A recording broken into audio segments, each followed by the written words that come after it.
Avec plus de 20 millions de jeux vendus à travers la planète, Mario et Sonic aux Jeux Olympiques fait incontestablement partie des licences les plus juteuses de Sega.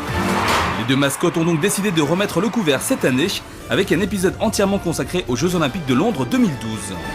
La recette n'a pas changé et il s'agit toujours de participer à plusieurs disciplines dans la joie et la bonne humeur.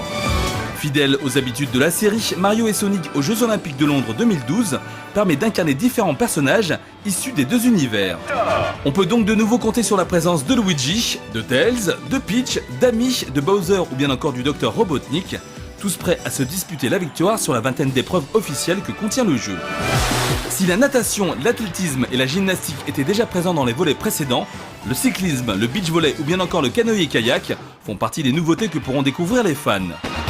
Et comme toujours, les épreuves rêves revisitent une dizaine de disciplines à la sauce Mario Kart, ce qui donne un peu plus de piment aux parties et permet de varier les plaisirs. Si l'on a affaire à un joli contenu dans une ambiance festive, il est dommage en revanche que la prise en main ne soit pas aussi enthousiasmante que prévu. Faire n'importe quel geste pour envoyer la balle au ping-pong, répéter inlassablement le même mouvement pour la nage, le canoë-kayak ou bien encore le 100 mètres, a clairement de quoi mettre le moral à zéro. Heureusement, quelques épreuves sortent du lot et apportent un poil de subtilité aux parties. Le football mérite le détour et le cyclisme permet de mettre en place quelques tactiques, même si la confusion règne par moments. Quoi qu'il en soit, c'est surtout avec des amis à ses côtés que l'on s'amuse le plus à Mario et Sonic aux Jeux Olympiques de Londres 2012, et le mode Londres en folie prend alors tout son sens.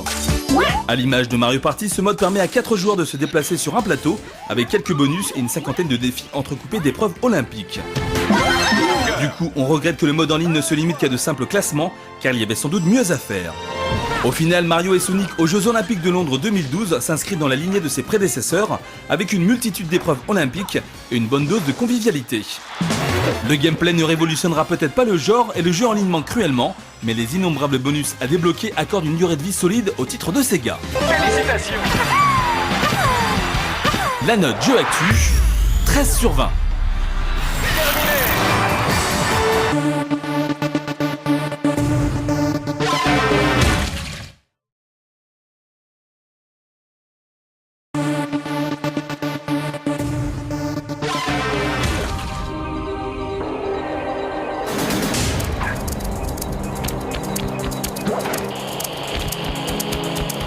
Devenu populaire grâce au jeu Infamous sorti en 2009 sur PlayStation 3, le studio Sucker Punch avait déjà fait ses armes sur une autre série de renom, Sly Raccoon.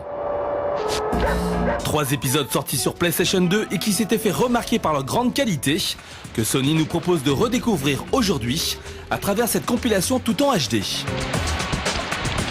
Quelle joie alors de retrouver Sly le raton laveur, Bentley la tortue et enfin Murray l'hippopotame, notre trio de voleurs. Si dans le premier Sly Raccoon, notre raton laveur était le seul personnage jouable, dans Sly 2 et Sly 3, Bentley et Murray ont également leur quart d'heure de gloire grâce à leurs compétences spécifiques.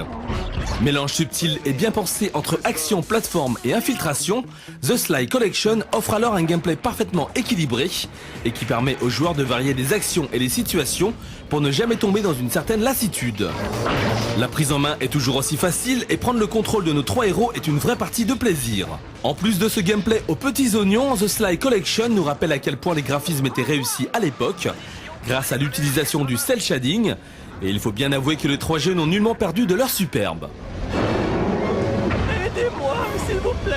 On pourrait même croire que le jeu a été développé récemment tant le résultat est toujours aussi homogène. Ajoutez à cela une histoire captivante, dotée de dialogues pleins d'humour et bien écrits, et vous aurez droit à une très belle compilation. Sans aucun doute l'un de nos coups de cœur de ce début d'année. 5 visiteurs surprises vinrent frapper à notre porte. Mon père tenta de nous protéger. La note jeu actu, 16 sur 20. Bien trop fort, et ils ne tardèrent pas à trouver le Volus Ratonus.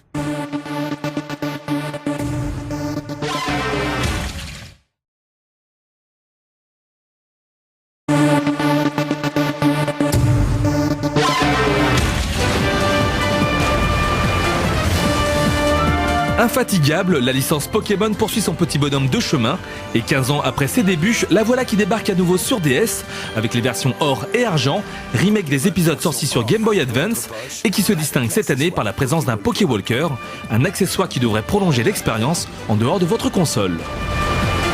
Pour ce qui est de l'histoire, pas de grande originalité. Vous voilà dans la peau d'un jeune garçon ou d'une jeune fille, c'est au choix, dont le but est de devenir le meilleur dresseur de Pokémon.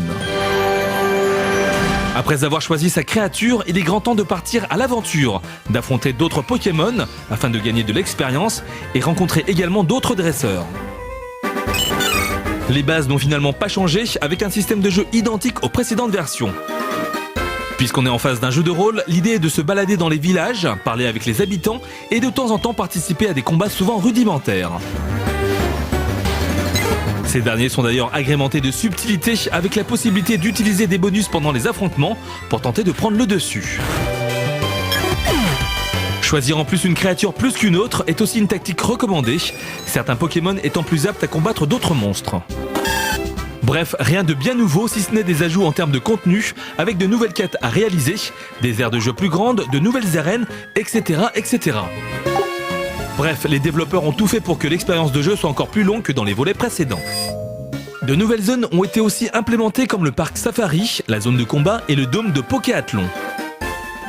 Ce dernier permet de s'adonner à des mini-jeux qui exploitent les fonctionnalités tactiles de la DS.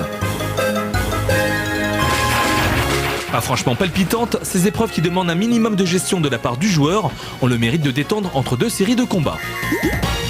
Quant aux fonctionnalités online, elles n'ont pas été oubliées, avec des échanges de créatures, le visionnage de combats et d'images mises en ligne avec le reste du monde. Le multijoueur local est aussi présent et permet de se battre contre ses amis, de s'échanger ses bestioles et même de participer au mini-jeu du Pokéathlon. A noter d'ailleurs que le jeu est compatible avec tous les titres sortis sur DS et Pokémon Battle Revolution sur Wii.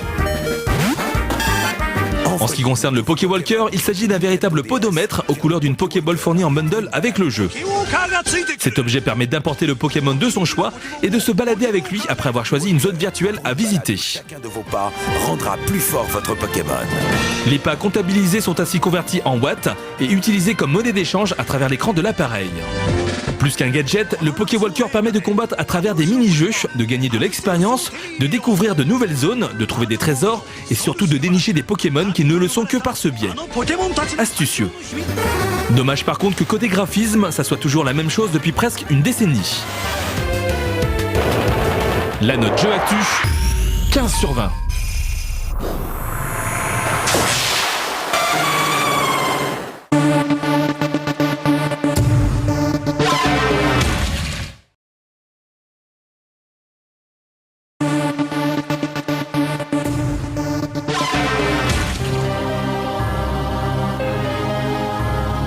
Cela fait une quinzaine d'années que les Pokémon, petites créatures créées par Satoshi Tajiri, ont envahi la planète. Un succès qui a abouti au développement d'un nombre impressionnant de titres inspirés de la célèbre franchise et notamment sur les consoles portables de Nintendo. Une habitude qui ne se dément pas avec l'arrivée sur DS de ces versions blanches et noires de Pokémon. Ces deux jeux tentent d'ailleurs de faire évoluer la série en changeant de monde. En effet, après Kanto, Johto, Hoenn et Sinnoh, c'est au tour du continent d'Unis d'accueillir nos dresseurs de Pokémon. Comme dans les précédents volets, vous devez choisir dès le départ un Pokémon parmi les 3 proposés que sont Vipellière, Grookey ou Moustillon, un choix qui va orienter la partie et qui n'est autre qu'une immense chasse aux Pokémon, leur nombre étant de 150 ici. Ils sont d'ailleurs tous inédits, ce qui permet de repartir sur de nouvelles bases, sans oublier qu'il sera possible une fois le jeu terminé de récupérer une partie des anciennes créatures. Sachez néanmoins que l'aventure principale ne se fera qu'avec les nouveaux venus. Au registre des changements, il faut noter que les diverses créatures invoquées en plein combat possèdent maintenant de vraies animations qui dynamisent des matchs désormais moins avares en effets visuels. De même, l'arrivée d'un moteur 3D convaincant ajoute une certaine profondeur et une finesse aux différents décors traversés, une évolution qui ne change pas le but profond du jeu, c'est-à-dire le côté collection. Il vous faudra une nouvelle fois passer de longues heures à errer dans les herbes hautes, les rochers et les cours d'eau pour dénicher les espèces les plus rares, un principe extrêmement addictif qui se double de combats fidèles à la série où la stratégie prend une place très importante.